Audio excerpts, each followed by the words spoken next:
Yes, sir. Okay. So आज आपण discuss करणार आहे कॉम्बिनेशन या चॅप्टरचा नेक्स्ट पार्ट. सो लास्ट लेक्चरपर्यंत आपण परम्युटेशन डिस्कस केलं. सो आजपासून आपण कॉम्बिनेशन आता डिस्कस करणार आहे. सो आपल्या पहिल्याच लेक्चरमध्ये मी तुम्हाला परम्युटेशन आणि कॉम्बिनेशन यांच्यामधला बेसिक डिफरन्स सांगितला होता. परम्युटेशनचं मिनिंग काय असतो? परम्युटेशनमध्ये आपण काय करतो? नंबर ऑफ ऑब्जेक्ट्स अरेंज करतो. It's a arrangement. परम्युटेशन म्हणजे काय होतं? अरेंजमेंट होती. मग ती अरेंजमेंट आपण दोन मेथडमध्ये केली. एक तर लिनियर अरेंजमेंट असेल किंवा सर्क्युलर अरेंजमेंट असेल. सो लिनियर अरेंजमेंटलाच आपण म्हणलो लिनियर परम्युटेशन. त्यामध्ये पुन्हा दोन केसेस आपण स्टडी केल्या. When objects are not alike, म्हणजे all the objects are different. आणि सेकंड केस आपण स्टडी केली when some objects are identical किंवा अलाइक, काही ऑब्जेक्ट सेम असतील. बरोबर. आणि त्यानंतर आपण कालच्या लेक्चरमध्ये आणि परवाच्या लेक्चरमध्ये सर्क्युलर परम्युटेशन डिस्कस केलं. यामध्ये आपण ऑब्जेक्ट सर्क्युलर मॅनरमध्ये अरेंज केले होते. राऊंड टेबल वगैरे आपण एक्झाम्पल त्यामध्ये डिस्कस केले. आता आज आपण डिस्कस करतो बघा कॉम्बिनेशन. सो कॉम्बिनेशन म्हणजे काय असणार आहे? Combination is nothing but it is a selection. Combination म्हणजे काय असतं? सिलेक्शन असते. ओके. समजा तुमच्याकडे n नंबर ऑफ ऑब्जेक्ट्स आहे. n is a number of objects. ह्या n ऑब्जेक्ट्समधून तुम्ही r ऑब्जेक्ट्स काय केले? सिलेक्ट केले. These are a selected objects. मग हे ऑब्जेक्ट सिलेक्ट करण्यासाठी तुम्ही जे काही कॉम्बिनेशन्स वापरणार आहे किंवा सिलेक्शन प्रोसेस तुम्ही कशी करणार आहे यावरती आपलं काय असतं? कॉम्बिनेशन असतं. ओके. सो कॉम्बिनेशन आपण जनरली डिनोट करतो कॅपिटल सीने. जसं परम्युटेशन आपण पीने डिनोट करायचो. So combination C. सो याला लिहिण्याची जी स्टाईल ती अशी आहे NCR. याच्यामध्ये n कोण आहे? Total number of objects. आणि R सिलेक्टेड ऑब्जेक्ट्स. या n मधून तुम्ही किती ऑब्जेक्ट सिलेक्ट केले? सिलेक्शन. ठीक आहे. परम्युटेशनमध्ये n कोण होता? नंबर ऑफ ऑब्जेक्टच होता. आणि तिथं R कोण होतं? R is the number of positions. तिथं पोझिशन होतं. इथं काय आहे? सिलेक्टेड ऑब्जेक्ट्स आहेत. ओके. सो NCRचा फॉर्म्युला आहे NCR is equal to n factorial upon R factorial in bracket n minus R factorial. So this is the formula of combination. n factorial divided by R factorial, correct, into n minus R factorial. आता हे बघा, परम्युटेशनचा formula तुम्हाला माहीत होता. परम्युटेशनचा formula काय आहे? n factorial upon n minus R factorial. बरोबर आहे. म्हणजे याच्यामध्ये एक्स्ट्रा कोण येईल? जर एवढा जर पार्ट मी कन्सिडर केला, हा जो पार्ट दिसतोय तुम्हाला हा, ओके, हा पार्ट कोण आहे या फॉर्म्युल्यामध्ये? n factorial upon n minus R factorial is nothing but the formula of NPR. बरोबर आहे. म्हणजे NCR आणि NPR मध्ये रिलेशन मग तुम्हाला समजेल. So NCR is equal to काय असणार आहे? NPR. बरोबर. डिवायडेड बाय, आणि एक्स्ट्रा कोण आला याच्यामध्ये? हा R फॅक्टोरियल एक्स्ट्रा आला. याच्या लक्षामध्ये. So NCR is equal to another formula. जर तुम्हाला कॉम्बिनेशन आणि परम्युटेशनमध्ये समजा काही रिलेशन जर विचारलं, सो आपल्याकडे आणखीन एक फॉर्म्युला काय? NCR is equal to NPR divided by R factorial. Okay. So परम्युटेशनच्या फॉर्म्युल्यामध्ये एक्स्ट्रा कोण येणार याच्यामध्ये? हा R फॅक्टोरियल डिवाइडला एक्स्ट्रा येणार आहे. So this is the formula. ठीक आहे. ओके. आता इम्पॉर्टंट काही रिमार्क्स आपल्याला याचे स्टडी करायचे आहेत. काही प्रॉपर्टीज कॉम्बिनेशनच्या. हे समजलं formula? n factorial upon R factorial in bracket n minus R factorial किंवा NPR upon R factorial. This is the formula. ठीक आहे ना. Now we can discuss some important remarks. हे रिमार्क्स व्यवस्थित लक्षात ठेवा, कारण याने काही आन्सर तुम्हाला खूप क्विक काढता येतील. प्रत्येक वेळेस तुम्हाला कॉम्बिनेशन काढायची गरज नाही पडत. सो पहिला रिमार्क आहे, if R is equal to 0. आरची व्हॅल्यू समजा 0 आहे. R0 म्हणजे काय झालं? तुम्ही कोणताही ऑब्जेक्ट सिलेक्ट केला नाही आहे, याचा मिनिंग असा आहे. ओके. आरची व्हॅल्यू समजा तुम्ही 0 घेत आहे. सो कॉम्बिनेशन तयार काय होईल? R इज इक्वल टू 0 जर असेल तुमचा तर. सो मी इथे एक एक्झाम्पल समजण्यासाठी मी काय करतो? लेट तुम्ही n समजा 5 घेतला. ओके. एक एक्झाम्पलमध्ये समजण्यासाठी मी n 5 घेतला. सो आता याला सॉल्व करू. n 5 घ्यायचा आहे. R तुम्हाला काय घ्यायचं आहे? 0 घ्यायचा आहे. ठीक आहे. कंडिशन काय? If R is equal to 0. बरोबर. ओके, मी आता N5 घेतला. सो मला याचा NCR फाइंड आउट करायचा आहे. So NCR is equal to काय होईल, 5C0 होईल, कारण Nची व्हॅल्यू 5, Rची व्हॅल्यू 0. सो काय तयार झालं बघा, हे 5 फॅक्टोरियल अपॉन R, Rची value 0, 0 factorial in bracket N minus R, 5 minus 0 factorial. Okay, 5 factorial as it is ठेवला, 0 फॅक्टोरियल 1 इंटू 5 मायनस 0 किती परत 5 फॅक्टोरियल. सो काय झालं रे इथं, 5 फॅक्टोरियल कॅन्सल. सो तुमचं आन्सर किती राहिलं, फक्त आन्सर राहिलं 1. ओके, म्हणजे तुमचं आन्सर कोणाचं आलं, 5C0. सो इन जनरल काय होईल मग, so therefore we can write in general NC0. तुमचं N किती असू द्या, ओके, 5, 6, 7, 8, 9, 10 काही पण असू द्या, पण जर तुमचा R जर 0 आहे, कोणती व्हॅल्यू 0 आहे, R जर 0 असेल तर तुमचं त्याचा आन्सर ऑलवेज किती येणार आहे, 1 येणार आहे. So this is a important first remark. When R is equal to 0 your answer is 1. ठीक आहे, समजला first. Now second remark. Second remark आता, if R is equal to N.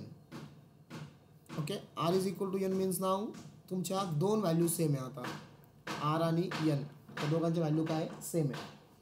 Okay, so मी पण एक एक्झाम्पल कन्सिडर करतो. समजा consider करा N is equal to 5 आहे आणि R is equal to N आहे. म्हणजे तुमच्याकडे 5 ऑब्जेक्ट आहे, तुम्ही 5चे 5 ऑब्जेक्ट काय करू राहिले, सिलेक्ट करू राहिलेत. Rची व्हॅल्यू 5. सो काय येईल बघा, NCR that is 5C5.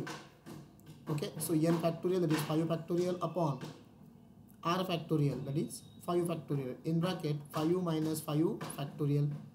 So initially काय होईल इथं,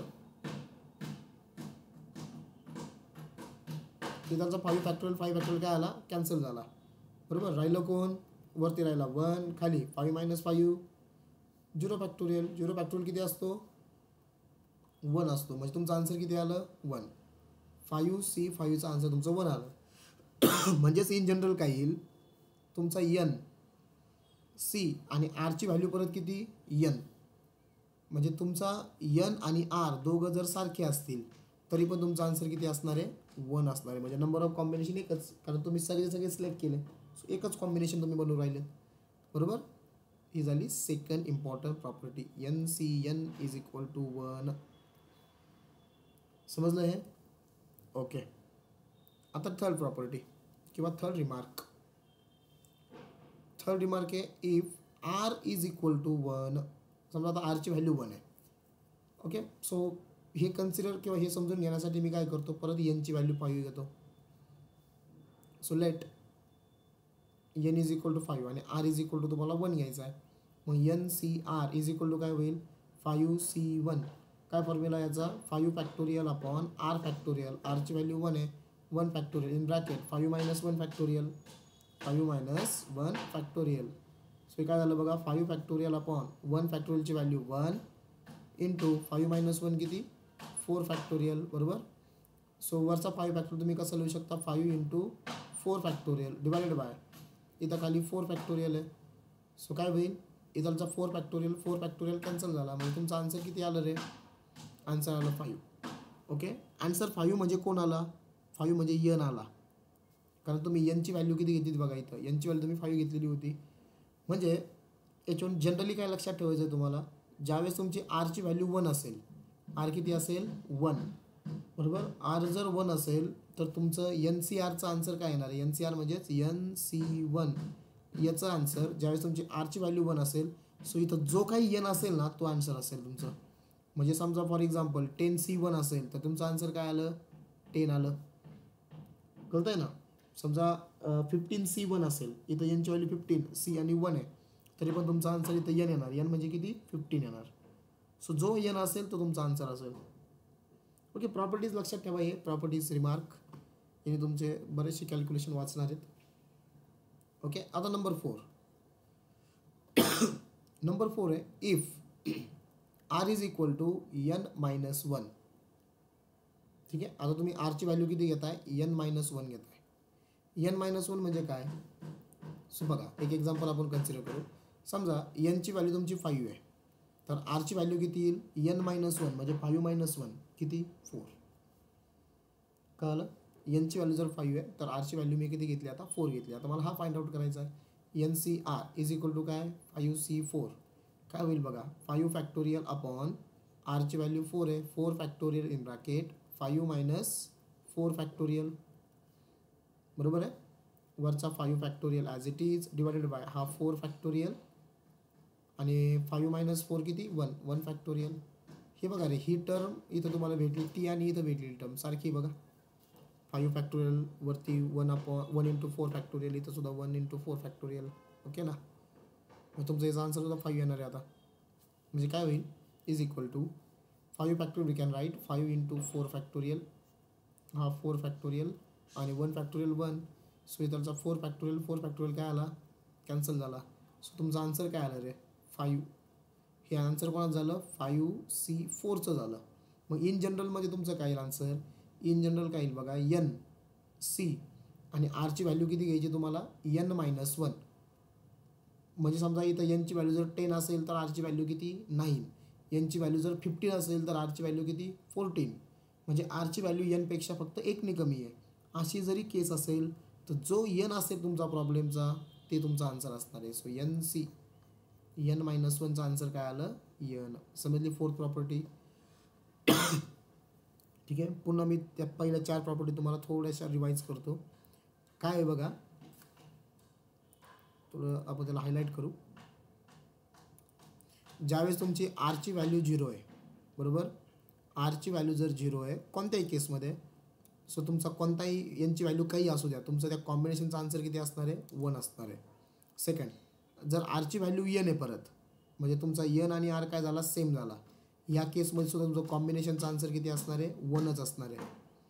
म्हणजे आन्सर 1 तुमचं कॉम्बिनेशनचं 2 केसमध्ये येतं.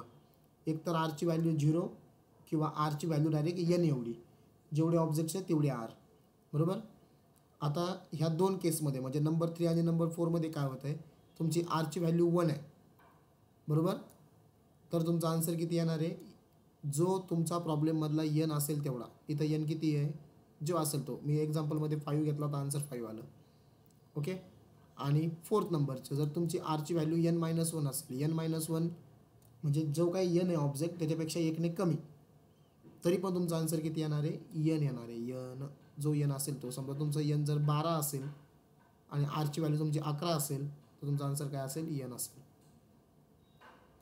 समजले ह्या 4 properties very very important okay. Binomial थेरममध्ये आपल्याला खूप लेंदी क्वेश्चन सॉल्व करायचे आहेत सो त्यामध्ये अशा प्रॉपर्टी आपल्याला वापरावं लागतात.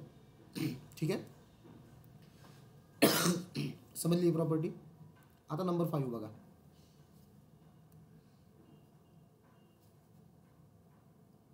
Number 5 sorry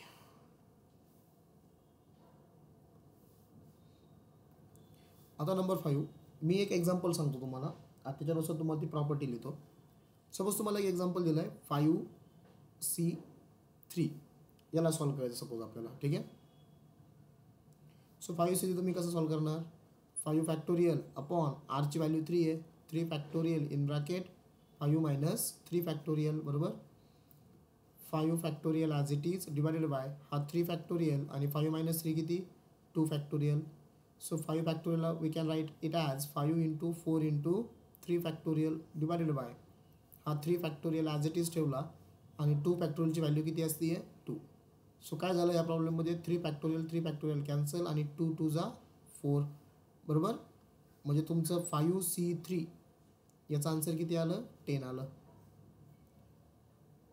correct.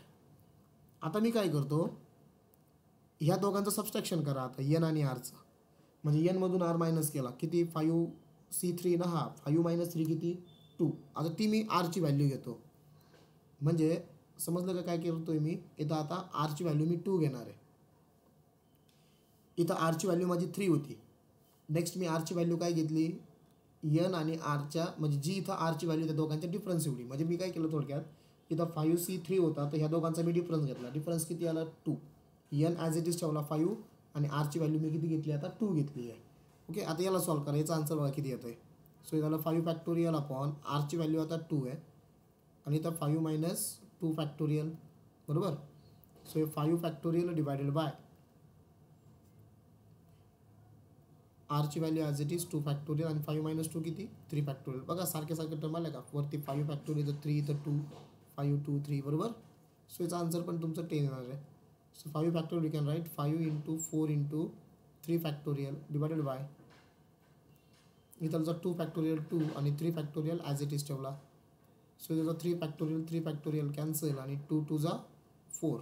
मग तुमचं आन्सर किती आलं परत 5C2चं 10 आलं. 5C2चं तुमचं आन्सर किती आलं 10 आलं. आता याच्यातून खूप इम्पॉर्टंट प्रॉपर्टी आपल्याला भेटते बरं का रे. 5C2चं तुमचं आन्सर इथं किती आलं 10 आलं. सो इम्पॉर्टंट प्रॉपर्टी काय भेटते आहे, जर आता जनरल फॉर्म्युला मी लिहितो हां. जनरल तुमचं एक व्हॅल्यू NCR आहे बरोबर. NCR याची व्हॅल्यू तुमची कोणा एवढी असणार आहे, हा जो NCR आहे हा NC कोणा इतका N-R एवढा बरोबर. समजा हा NCR होता. समजा हे बघा इथं व्हॅल्यूज टाकून बघा, इथं 5 होता तुमचा आणि इथं किती होता 3 होता. 5C3 होतं आणि पुढच्या वेळेस मी आरची व्हॅल्यू काय घेतली, ह्या दोघांच्या डिफरन्सिवली म्हणजे N-R. N मायनस म्हणजे 5 मायनस 3 किती इथं 2 आला होता. सो N-R म्हणजे हा 5 मायनस 3 किती होईल 2 होईल. अशी जर केस असेल ना तर ह्या दोघांचे आन्सर काय असतात सेम असतात. हे सुद्धा प्रॉपर्टी आपल्याला खूप ठिकाणी यूज होणार आहे. NCR is equal to NC N-R. इथं लक्षात म्हणजे हे दोन कॉम्बिनेशनच्या व्हॅल्यू इक्वल कधी असतील, एक तर तुमच्या आरच्या व्हॅल्यू दोन्ही इक्वल पाहिजे, एनच्या व्हॅल्यू दोन्ही इक्वल पाहिजे. हे तर एक ऑब्वियस केस आहे बरोबर आहे. ही ऑब्वियस केस आहे असं पाहिजे. किंवा तुमची पुढची जी आरची व्हॅल्यू होती या दोघांच्या काय पाहिजे डिफरन्स एवढी पाहिजे. अजून एक एक्झाम्पल मी तुम्हाला डिस्कस करून सांगतो. समजा तुम्हाला दिलं आहे 10C6 बरोबर. मग 10C6ची व्हॅल्यू कोणा एवढी असेल रे, एनची व्हॅल्यू तीच ठेवायची, N ॲज इट इज आहे. 10C ह्या दोघांचा डिफरन्स घ्या. 10 मायनस 6 किती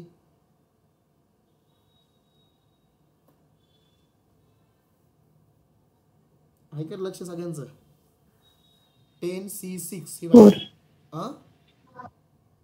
10C6 ही व्हॅल्यू कोणा एवढी असणार आहे 10C4 एवढी असणार आहे असेल ना. अरे समजतंय का रे. Yes sir. समजतंय सगळ्यांना काय चालू आहे आता. हे ह्या प्रॉपर्टीज व्यवस्थित समजून घ्या बरं का रे, कारण याच्यावरती खूप सारे प्रॉब्लेम सॉल्व्ह होणार आहे आपले. आता समजा एखादं एक्झाम्पल अजून घेतो मी. समजा तुम्हाला असेल 20C13 20C13ची व्हॅल्यू कोणा इतकी असेल 20C7 बरोबर. 20C7 एवढी असेल. इथलची जी आर मी घेतोय तो काय करतो फक्त या दोघांचा डिफरन्स घेतोय मी. कळालं हे. ओके ही होती तुमची इम्पॉर्टंट प्रॉपर्टी नंबर 5. ओके याच्यावरून एक इक्वेशन पण येणार आहे पुढं, ते पण आपल्याला डिस्कस करायचं आहे. आता त्या अगोदर मी आणखीन एक प्रॉपर्टी आपल्याला स्टडी करायची आहे. Property number 6. Property number 6. आता आपण फॅक्टोरियल नोटेशनमध्ये एक एक्झाम्पल स्टडी केलं होतं बघा. तुम्हाला ते आठवत नसेल मे बी. मी ते एक्झाम्पल ओपन करतो इथं आणि सांगतो तुम्हाला कोणतं एक्झाम्पल होतं ते. प्रूव्ह दॅटमध्ये ते एक एक्झाम्पल होतं. ओके सो आपण फॅक्टोरियल नोटेशनमध्ये एक एक्झाम्पल बघितलं होतं. ते एक्झाम्पल मी तुम्हाला सांगतो अगोदर. ते असं होतं N factorial upon R factorial in bracket N minus R factorial plus N factorial upon इथं होता R मायनस 1 फॅक्टोरियल, इथं होता N minus R plus 1 factorial is equal to, तुम्हाला प्रूव्ह दॅटचा क्वेश्चन होता ना. इथं आन्सर काय आलं होतं N plus 1 factorial divided by R factorial in bracket N minus R plus 1 factorial. हे आपल्याला प्रूव्ह करण्यासाठी क्वेश्चन होता आणि आपण हे प्रूव्ह केलेलं पण आहे फॅक्टोरियल नोटेशनमध्ये. तुम्ही आता संडेला पेपर दिला त्याच्यामध्ये पण हा क्वेश्चन आला होता बरोबर. आता याच्यातून एक प्रॉपर्टी आपल्याला तयार करायची बघा, जी प्रॉपर्टी नंबर आपली 6 आहे किंवा रिमार्क नंबर 6 आहे. आता आन्सर आलं कसं बघा, याचं आन्सर काय येतं याच्यातून आपली ती प्रॉपर्टी आहे. सो मी तर एक्झाम्पल घेऊन नाही तुम्हाला एक्सप्लेन करणार, मी ह्या प्रॉपर्टीवरून तुम्हाला एक्सप्लेन करतो आणि मग वाटलंच आपण एक्झाम्पल याचं घेऊ. सो काय झालं आता चांगलं ऑब्झर्व करा. इथं N फॅक्टोरियल बघा दोघांची ॲडिशन आहे. इथं N फॅक्टोरियल आहे, इथं N फॅक्टोरियल आहे बरोबर. बट आन्सरमध्ये काय झालं ॲन्सरमध्ये n+1 आला. काय आला? हा n+1 फॅक्टोरियल आला. म्हणजे काय झालं, तुमचा जो न्युमरेटर होता ना तो n होता तर तो n+1 झाला. ठीक आहे. समजा जर मी तुम्हाला एक्झाम्पल घ्यायचं जर ठरलं तर कन्सिडर करा. फॉर एक्झाम्पल ओके, इथं व्हॅल्यू मी पुट करतो. समजा तुमचा इथं न्युमरेटरला 9 फॅक्टोरियल आहे आणि इथं पण न्युमरेटरला तुमचा किती आहे? 9 फॅक्टोरियल आहे.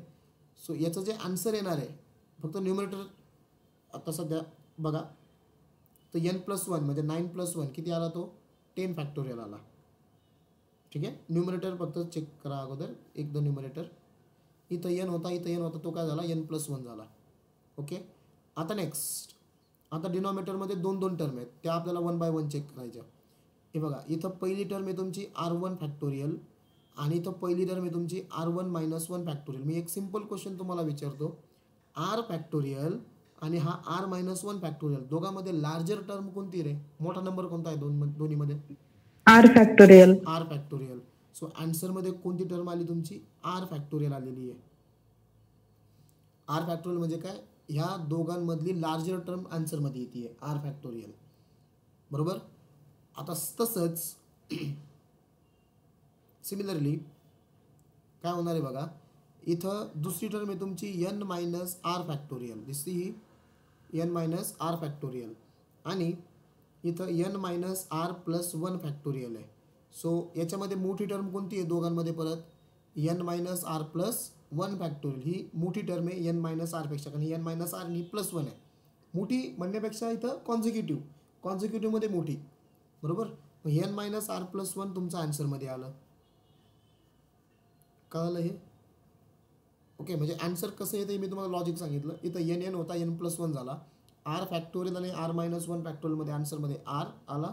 कॉन्झिक्युटिव्ह असतात ह्या टर्म्स. इथं n - r, इथं n - r+1 इथं आन्सरमध्ये कोण आलं? n - r+1 म्हणजे लार्जर टर्म आन्सरमध्ये येते. आता एक्झाम्पल बघा, इथं 9 फॅक्टोरियल आहे, डिनॉमिनेटरला आहे समजा इथं 3 फॅक्टोरियल, 6 फॅक्टोरियल आणि इथं डिनॉमिनेटरला आहे समजा 4 फॅक्टोरियल, 5 फॅक्टोरियल. ओके. वरचं तर तुम्हाला समजलं आहे. 9चं काय झालं? n+1 म्हणजे 9+1 किती आला? हा 10 आला. तर मला सांगा इथं पहिली टर्म मी किती लिहू रे? 3 इथं फर्स्ट टर्म आहे 3 फॅक्टोरियल, इथं फर्स्ट टर्म आहे 4 फॅक्टोरियल. सो आन्सरमध्ये किती येईल इथं? 3 फॅक्टोरियल का 4 फॅक्टोरियल? 4 फॅक्टोरियल. 4 factorial, correct. त्यानंतर याची सेकंड टर्म आहे 6 फॅक्टोरियल, इथं सेकंड टर्म आहे 5 फॅक्टोरियल. आन्सरमध्ये काय येईल? 6 का 5? 6 फॅक्टोरियल. गुड. लार्जर टर्म तुमच्या आन्सरमध्ये येऊ राहिल्यात. कळलं? सो लार्जर टर्म तुमच्या इथं 9चं 10 झालं, इथं 3 4चं आन्सर 4 आलं, 6 5चं आन्सर 6 आलं. ठीक आहे. सो तुमचा आन्सर असणार आहे 10 factorial divided by 4 factorial into 6 factorial. हे तुम्ही शॉर्टकटसाठी पण यूज करू शकता क्वेश्चन सॉल्व करताना, पण थिअरीला तुम्हाला आपल्याला हे सॉल्वच करावं लागतं. आता याच्यावरून कोणत्या ह्या एक्झाम्पलवरून काय करायचं? मला कॉम्बिनेशन तयार करायचं. आता व्यवस्थित बघा, पहिली टर्म बघा फक्त 9 factorial divided by 3 factorial into 6 factorial. बरोबर. याला तुम्ही कॉम्बिनेशनमध्ये कसं लिहू शकता? कॉम्बिनेशनचा आपला फॉर्म्युला काय असतो?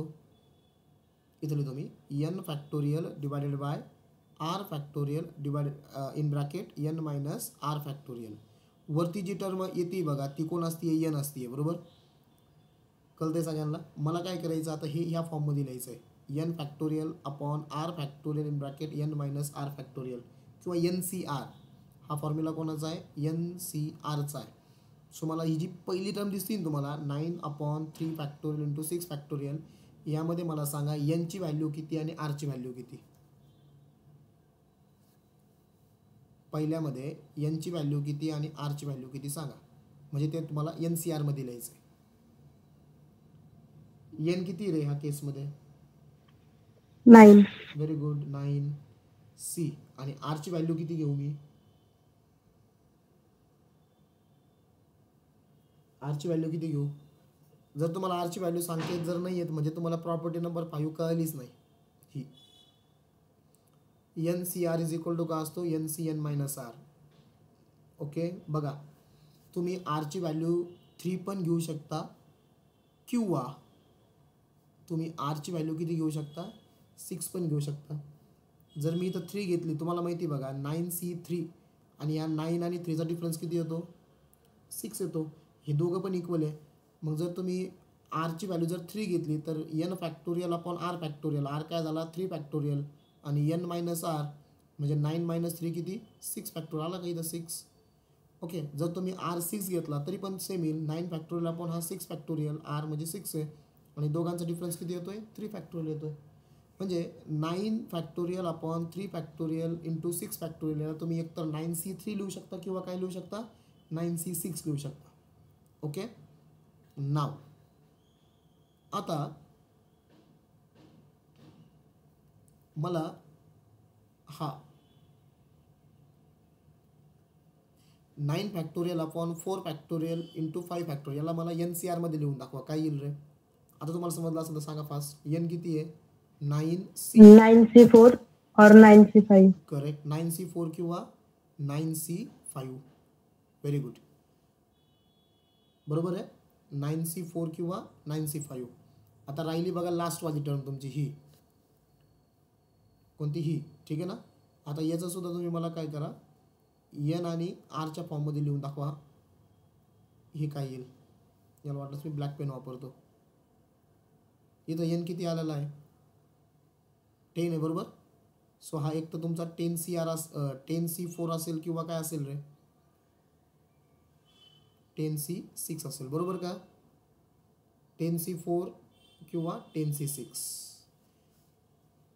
ओके, आता बघा जर मी इथं 9C3 लिहिला,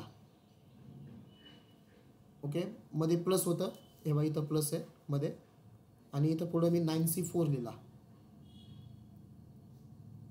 9C3 प्लस 9C4. याचं माझं आन्सर काय येऊ राहिलं, याचं माझं आन्सर येऊ राहिलं 10C4. काय केलं समजलं का तुम्हाला. तुम्ही जे आरच्या व्हॅल्यू केले होते ना चॉईस, सो याच्यातला मी 9C3 घेतला, याच्यातला मी 9C4 घेतला, ऑर आहे ना मध्ये, दोघांपैकी एक घेऊ शकतो तुम्ही बरोबर. इथं ऑर आहे तर त्याचं आन्सर किती आलं 10CR आलं, म्हणजे 10C4 आला इथं हे बघ हे बरोबर. किंवा ऑर जर तुम्ही इथं 9C किती घेतला आता 3 किंवा काय घ्यायचं होतं 6. ओके, जर तुम्ही इथं 9C6 घेतला प्लस इथं तुम्ही 9C5 घेतला तर तुमचा आन्सर किती येतं आहे 10C. पुढचा आन्सर काय होतं ते 10C6 होतं, 10C6. हे समजलं का कसं आलं आहे. 9C3 9C4 तुमचा. याच्यावरून मला काय करायचं आहे माहिती आहे की मी तुम्हाला एवढं डिटेलिंगमध्ये का सांगतो आहे, कारण प्रॉपर्टी नंबर 5 पण याच्यामध्ये यूज होती आहे. 9C3ची व्हॅल्यू कोणा इतकी असणार आहे 9C6 एवढी असणार आहे. 9C4ची व्हॅल्यू कोणा एवढी असणार आहे 9C5 एवढी असणार आहे. 10C4ची व्हॅल्यू कोणा एवढी असणार आहे 10C6 एवढी असणार आहे. जर याची पहिली टर्म याची पहिली टर्म तर याची पहिली टर्म घेतली मी, म्हणजे तुम्ही आर अगोदर 3ला कन्सिडर केलं, इथं 4ला कन्सिडर केलं, इथं 4ला कन्सिडर केलं होतं. आणि सेकंड केसमध्ये तुम्ही आर इथं 6ला कन्सिडर केलं, इथं 5ला कन्सिडर केलं, 6ला कन्सिडर केलं. तुम्ही कोणालाही कन्सिडर करा, आन्सर तुमचं चेंज नाही होणार, कारण आपण प्रॉपर्टी नंबर 5 बघितलेली आहे. NCRची व्हॅल्यू किती असते N-R असते आहे बरोबर. मग इथं तुम्ही काय लिहिलं आता 9C3 plus 9C4 is equal to 10C4. इथं फक्त ऑब्झर्व करा, इथं मला जनरल फॉर्म्युला तयार करायचा याच्यावरून. ती तुमची प्रॉपर्टी असणारी पुढची आपली नंबर 6 वाली बरोबर. हे बघा इथं N9 आहे, इथं N9 आहे, आणि इथं काय झाला N+1 झाला, एकनी वाढला. आणि तुम्ही जर हे दोघं जण ऑब्झर्व जर केले ना तर हे कॉन्झिक्युटिव्ह आहेत. म्हणजे इथं 9C3 आहे लगेच इथं 9C4 आहे, इथं 9C5 आहे, इथं लगेच 9C6 आहे बरोबर. मग या दोघांचं तुम्ही ॲडिशन केली तर आन्सरमध्ये काय होतं आहे की तुमचा N एकनी वाढतो आहे 10, आणि आरची व्हॅल्यू कोणती येते आहे इथं 3 आणि इथं 4 होता, इथं 4 आला, किंवा इथं 6 आणि 5 होता, इथं 6 आला. म्हणजे दोघांमधली जी मॅक्सिमम आहे ती आन्सरमध्ये येते व्हॅल्यू. म्हणजेच तुमचा जनरल फॉर्म्युला काय येईल, देअरफॉर जनरल फॉर्म्युला तुमचा राहणार आहे जो आपल्याला लागतोय तो इथं आहे NCR प्लस, ओके, इथं N तेवढाच आहे बघा 9999, म्हणजे N कॉन्स्टंट राहतोय, आणि आरची व्हॅल्यू समजा इथं 3 होती तर इथं 4 झाली, म्हणजे एकनी वाढली आहे. इथं समजा आरची व्हॅल्यू 5 होती तर इथं 6 झाली, म्हणजे एकनी आरची व्हॅल्यू वाढती आहे. इथं R+1 घेतला इज इक्वल टू, ठीक आहे.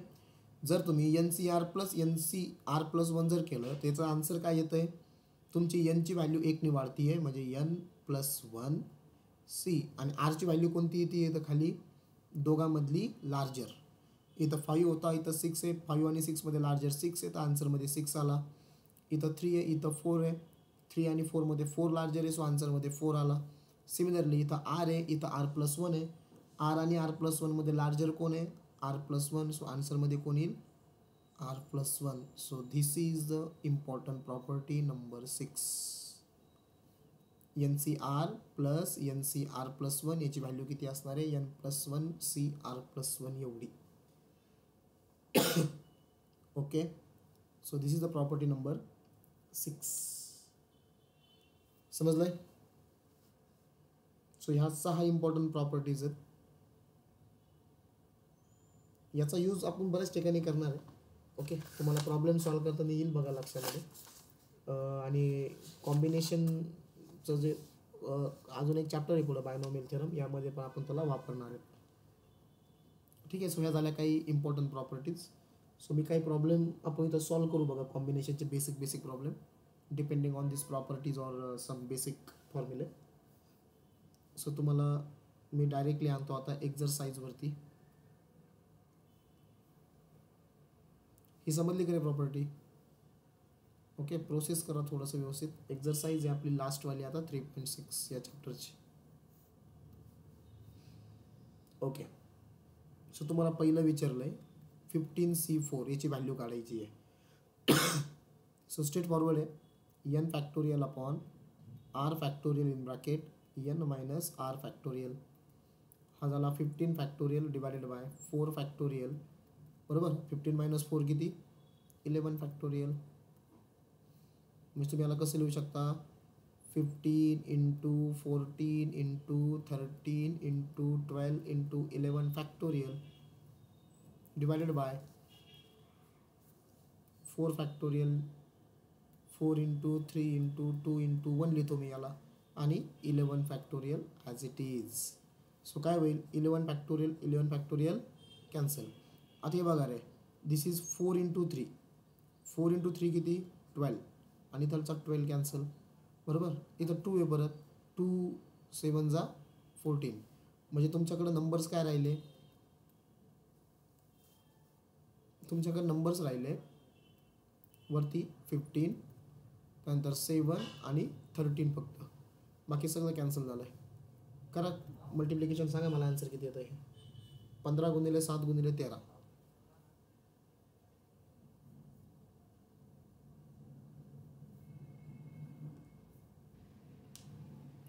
1365. 365. ओके, 1365. ओके, हे झालं आन्सर पहिल्याचं. ठीक आहे, समजलं नाही? सिम्पल स्ट्रेट फॉरवर्ड होतं. सेकंड एक्झाम्पल मी तुम्हाला आज होमवर्क म्हणून देतो.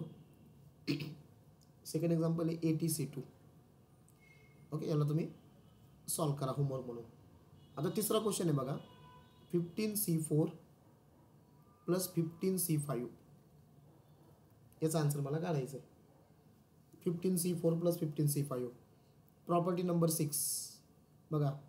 प्रॉपर्टी नंबर 6 काय आहे? दोघांचा n सारखा पाहिजे ॲडिशनमध्ये, प्लसमध्ये आहे. इथं R आहे, पहिली व्हॅल्यू R आहे आणि दुसरी व्हॅल्यू R+1 आहे, म्हणजे R 1ने वाढतोय. होतोय काय बघा, इथं होतंय. दोघांचा n सेम आहे 15-15, बरोबर. याचा आन्सर 15-15 आहे. आणि काय होतंय बघा, इथं R4 आहे, इथं R5 आहे, म्हणजे R 1ने वाढला. तर त्याचं आन्सर काय असतं? त्याचं आन्सर असतं n+1. nची व्हॅल्यू 1ने इन्क्रीज करा आणि आरची व्हॅल्यू ह्या दोघांमधली कोणती घ्यायची? मॅक्सिमम घ्यायची आहे. म्हणजेच हा झाला 15+1 किती? 16C. आर काय घेऊ, 4 का 5? येस 5. सो हे झालं 16C5. मला आता 16C5 सॉल्व करायचं आहे.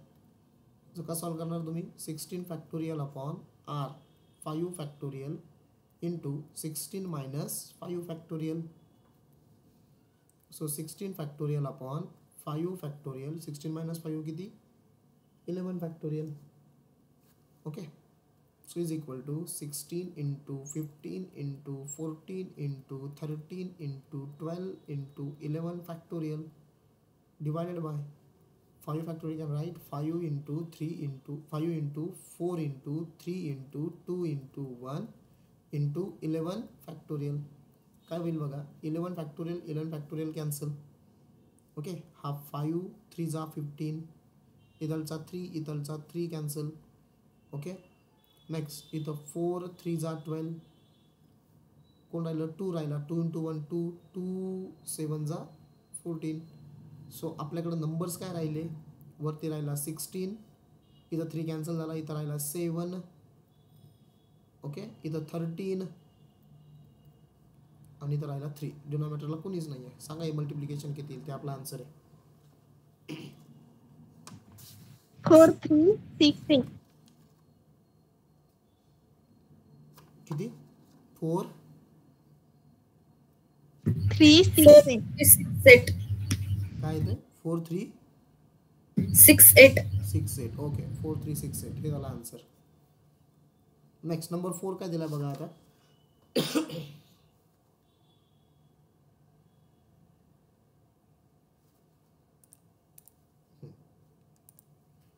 नंबर 4 एग्जाम्पल है 20C16 मायनस 19C16. ओके, आता मायनससाठी फॉर्म्युला नाही बरं का नाही आपल्याकडे. तुम्ही म्हणता सर मायनससाठी वापरू आपण. सो मायनससाठी नाही आहे, प्लससाठी तो फॉर्म्युला होता. दोघांचा एन सेम आणि आरची व्हॅल्यू आहे ना. इथं काय बघा आता, एन तुमचा एकने कमी होतो आहे, आरची व्हॅल्यू सेम आहे. ठीक आहे ना. सो काय करायचं आपल्याला इथं आता याला सॉल्व करावं लागेल प्रॉपर मेथडने. So 20C16 how to write. इथून तुम्हाला कॉमन वगैरे काढून गोष्टी करता येतील. सिम्प्लिफाय. सो झाला 20 फॅक्टोरियल डिवायडेड बाय आरची व्हॅल्यू आहे 16 फॅक्टोरियल.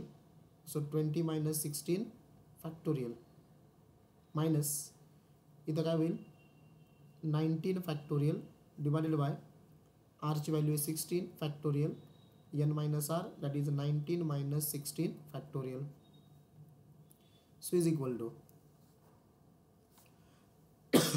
मी काय करतो,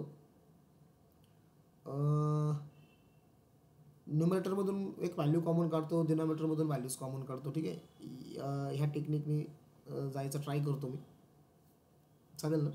सो त्या वेळी जाऊ. सो 20 फॅक्टोरियल तुम्ही कसं लिहू शकता, 20 इंटू 19 फॅक्टोरियल असं लिहू शकतो आपण याला, डिवायडेड बाय इथं 16 आहे, इथं 16 आहे बरोबर. So 16 factorial me as it is ठेवला आणि 20 मायनस 16 किती 4 फॅक्टोरियल, हा 4 फॅक्टोरियल मायनस इथं 19 फॅक्टोरियल ॲज इट इज ठेवला डिवायडेड बाय इथं 16 factorial as it is. Okay, आणि 19 मायनस 16 किती 3 फॅक्टोरियल. ओके, आणखीन एक step 20 into 19 factorial upon 16 factorial. आता या 4 फॅक्टोरियलला असेल या 4 इंटू 3 फॅक्टोरियल मायनस इथं 19 factorial upon 16 factorial into 3 factorial. आता काय कॉमन निघेल बघा, इथं 19 फॅक्टोरियल आहे, इथं 19 फॅक्टोरियल आहे, इथं 16 फॅक्टोरियल आहे, इथं 16 फॅक्टोरियल आहे, इथं 3 फॅक्टोरियल आहे, इथं सुद्धा 3 फॅक्टोरियल आहे. सो एवढ्या टर्म्स तुमच्या कॉमन निघतील. ठीक आहे. So you can write here 19 factorial divided bye 16 factorial into 3 factorial common. राहिलं कोण, इथं राहिला 20 अपॉन इथं राहिला 4, इथं काहीच नाही म्हणजे -1 बरोबर. ओके, आता हे बघा 19 factorial upon 16 factorial into 3 factorial. हे 20 अपॉन 4 किती 5, 5 मायनस 1 ब्रॅकेटचा आन्सर किती येईल, हा ब्रॅकेटचा आन्सर आलं 4. ठीक आहे.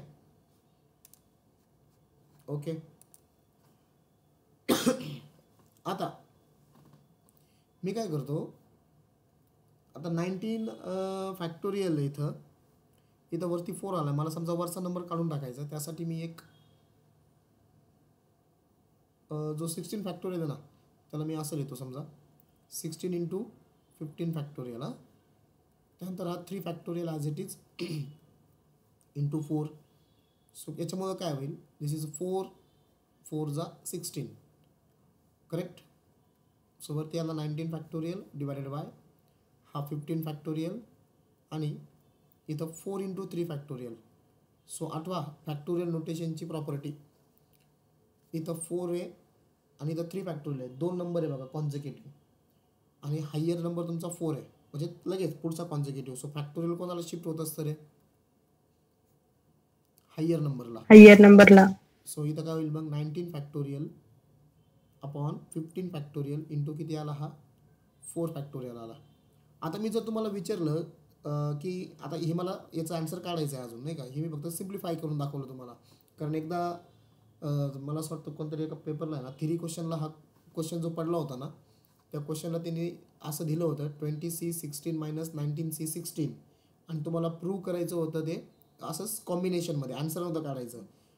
मग मला सांगा जर मला हे कॉम्बिनेशनच्या फॉर्ममध्ये लिहायचं आहे, कॉम्बिनेशनच्या म्हणजे NCRच्या फॉर्ममध्ये लिहायचं आहे, ओके NCRच्या फॉर्ममध्ये, तर तुम्ही कसं लिहिणार याला NCRच्या फॉर्ममध्ये?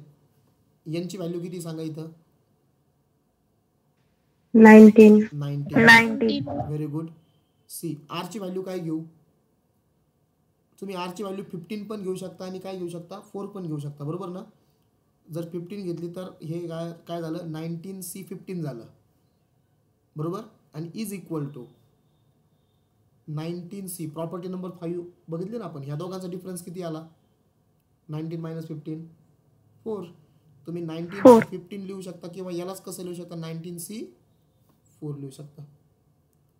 कळलं हे? तुम्ही याला 19C15 पण लिहू शकता किंवा 19C4 पण लिहू शकता.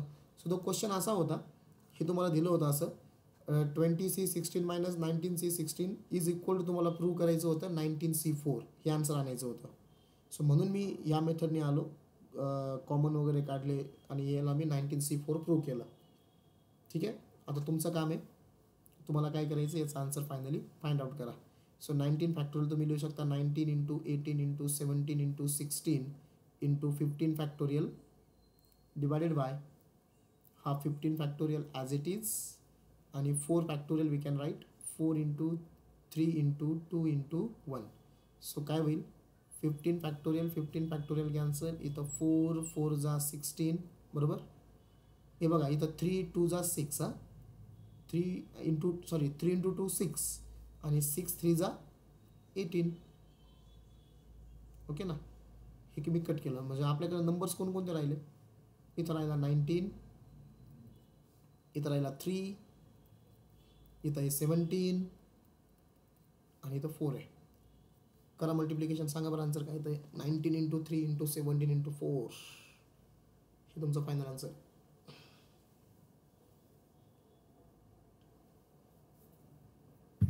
3876. ओके, येतं ना हेच आन्सर मग.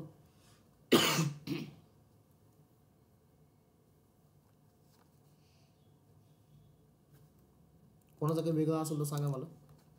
ठीक आहे, मी तोपर्यंत अटेंडन्स घेतो. कोण कोण प्रेझेंट आहे आज? आदिती लबडे प्रेझेंट आहे, साक्षी गिरवले, साक्षी साबळे, सिद्धी, श्रावणी सुपेकर आणि तनिष्का पवार. ओके, आज सगळे महिला मंडळ उपस्थित आहे का नाही? प्रेम गाडेकर पण नाही आहे आणि जाधव पण नाही आहे. ओके, आज कोणता डे असतो तुम्हाला माहिती आहे का? तुमच्यापैकी कोणाला माहिती आहे का आज कोणता डे आहे? 19 नोव्हेंबर.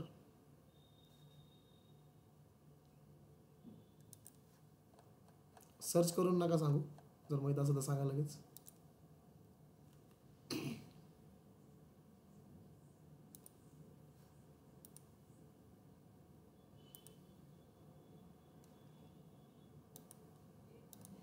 येस, नाही माहिती? ठीक आहे, मग सर्च करा नंतर नाही का. सो समजलं का रे लेक्चर आजचं? कॉम्बिनेशनच्या प्रॉपर्टीज वगैरे समजलं सगळं? Yes sir. ओके, चालेल. मग आपलं आता कॉम्बिनेशन होईल कम्प्लीट अजून 1-2 लेक्चरमध्ये, म्हणजे चॅप्टर एंड होऊन जाईल. इंटरेस्टिंग चॅप्टर होतं, करा व्यवस्थित याला, कारण CETला पण हा चॅप्टर आहे. सो थांबूया आपण.